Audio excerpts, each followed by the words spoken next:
இந்த காடு குகை என்று சொல்லக்கூடிய ஆலாமர விருட்சகத்திலே என் மனைவிய மணிமேகலிடத்திலே 2 கண்மணிகளை விட்டு சென்றமல்லவா? ஆமாங்க. 2 குழந்தைகளும் காரமுள் மேல் கிடக்கின்றதே. என் மனைவிக்கு என்ன ஆபத்து வந்திருக்கும்?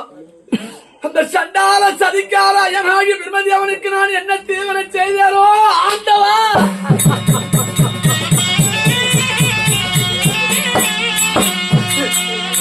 ஐயோ விதியோ விதி வசமா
என் தாய் தந்தை செய்த தீவனையோ என் மூதாதைகள் செய்த தீவனையோ சரிங்க. அந்த சண்டால சதிக்கார பிரம்மனுக்கு நம் முற்பிறப்பில் என்ன தீவனை செய்தேனோ ஆண்டவா!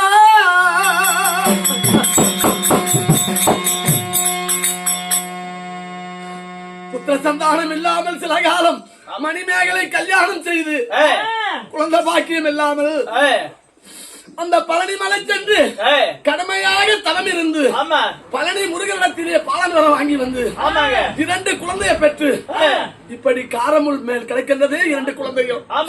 என் மனைவிக்கு என்ன ஆபத்து நேர்ந்ததோ இந்த குழந்தையை நான் எப்படி காப்பாற்றுவது?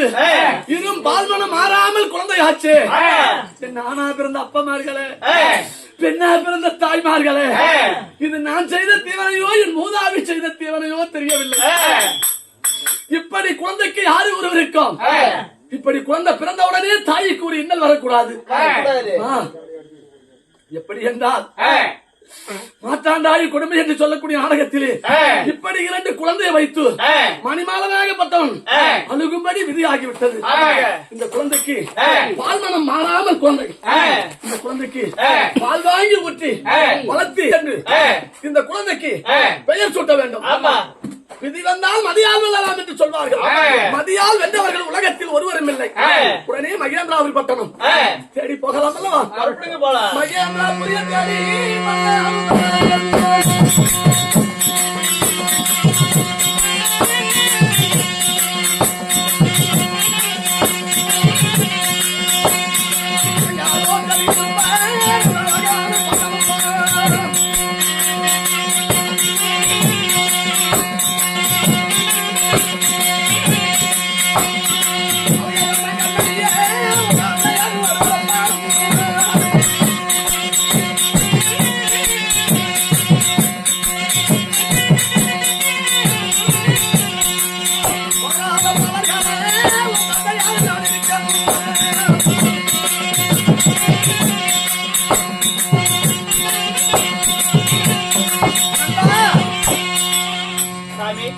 எப்படி என்றால் இதோ மகேந்திராபுரி பட்டம் வந்து விட்டார்.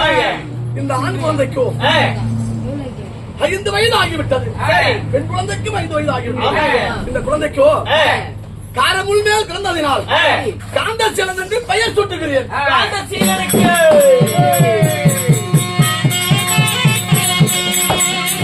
இந்த பெண் குழந்தைக்கு காந்தாமணி என்று பெயர் சூட்டுகிறேன்.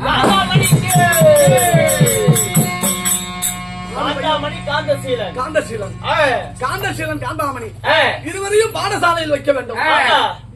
பாடசாலையில் சென்று சேர்த்த வேண்டும். கல்வி நாணங்கள் எல்லாம் கற்றுக் கொடுக்க வேண்டும். குருநாதனிடத்திலே இதோ பாலராகப்பட்டவர் அரமனையில் இருக்கின்றார்கள்.